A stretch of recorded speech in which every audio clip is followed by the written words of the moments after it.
Hi there, today we're just going to do a quick cord keeper. I'm going to do a very simple design. I'm going to use the shapes tool, and that's over here on your right.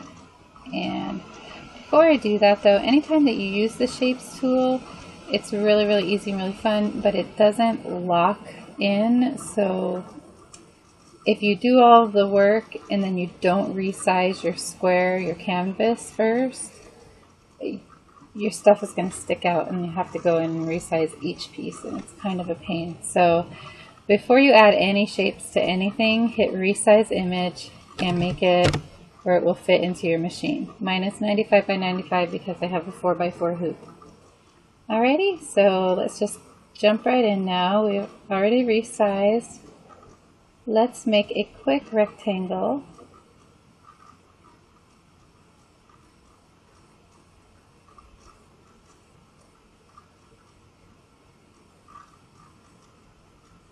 Okay, and click out. Now we're going to crop it. Make sure it's the only thing the computer has to deal with. We don't need to worry about color reduction or merge colors because it's something we created in SewArt. So none of that stuff applies because SewArt didn't have to try to pixelate everything and, you know, try to keep the image the same as where it came from. So now we're just going to hit end crop. And should still keep us under 95, so 95 is our width, height is 22.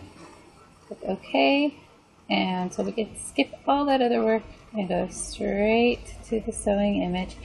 And I don't use the auto sew image button a lot. I'm kind of a control freak. I like to know exactly what's happening and why. So my husband relies on it when he makes his images, and he makes beautiful images and does really wonderful. I'm a totally different person, so we're not going to do any kind of fill or anything like that because we're going to let the fabric, you know, be the fill. So all we're going to do today is an outline center line of a bean stitch. You can do a running stitch; it would still be cute. You can get creative after you've tried one. So we're going to do our height at 2, length at 25. 40 is a really pretty fat stitch and it looks nice, but it doesn't always round your corners very much. So if you're doing something round, you know, a bigger bean stitch is pretty, but if you want precise corners, you're going to want to go a little bit smaller on the bean stitch. Okay, so we're just going to hit the blue line only. And I've noticed something else that you guys probably already figured this out, but if you click on the color, it shows you what it's going to look like. So at the end of every bean stitch, there's always this weird gap. So that's something I need to email SewArt about, or maybe one of you guys can. But there's one of these little gaps at the end, so don't freak out. You didn't do anything wrong. It's just a weird quirk of the program. But you can click on that and see where it went. That way, you know, if you're doing the inside of it and you wanted to do the border and you wanted to see what the pink was going to look like, now you want to see what the blue is going to look like. And then you just hit close menu and it goes back to normal.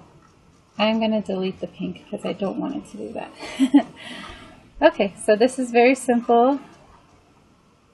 And number 2, length of 25 over here on our right. And so simple, so simple. We're going to hit save as. You can save it to whatever folders you want. I'm not going to save a picture of it because it's just a rectangle. Then we're going to go right into our computer, right into our removable disk. I made some key fobs for my son last night. Well, you know, it's not going to be any of those. Cord keeper, single. Sorry about the sound of the keyboard. Bean 2 and 25. Okay, and then you double check your pattern size because sometimes you forget to resize. And it's better to double check your pattern size than go through all the trouble of loading it onto your machine, getting everything hooped, and then having it start and not be what you want, and then you've wasted all that material. It's frustrating. So, you know, it's not a bad thing. Double check yourself often. Okay, so we're going to hit save. And it's going to go into my computer. are onto my machine, I'm going to go ahead and print it out and take a picture and finish up the video. Thanks you guys so much, and again, thanks for all of your encouragement. It's been really, really, really fun. Thanks so much. Bye-bye. If you need a placement stitch, press the start button on your machine and have it just go ahead and print out the design. That'll give you a placement to go ahead and put stuff. And here I have the vinyl and the felt underneath, and then it goes ahead and stitches out, and you'll see the front and the back here. There's the back. It was all done in one step other than me putting out the die line. And there it is all cut out. And then once it's cut out, you want to use your awl AWL, and you want to poke a hole through both sides at the same time. And that way they're equal on both sides. Really, really helps. And then you want to put your hardware on. Whenever you put the clasps on, put one up and one down. That way it will wrap around and close together very nicely. Alrighty, thanks again so much for watching. And there's my earbuds. Bye-bye, guys.